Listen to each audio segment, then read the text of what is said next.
રાજધાની દિલ્હીમાં સરકારે બ્લાસ્ટને આતંકવાદી હુમલો જાહેર કર્યો છે, જેણે આખા દેશને હલાવી દીધો છે।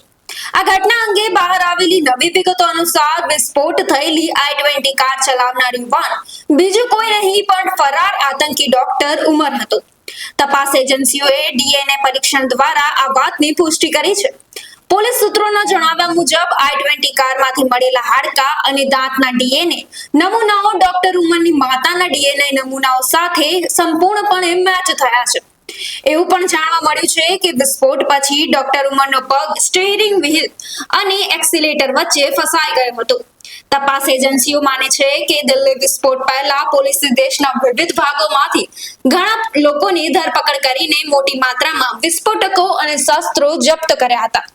પોલીસની આ કાર્યવાહીથી ડોક્ટર ઉમર ગભરાઈ ગયો હતો।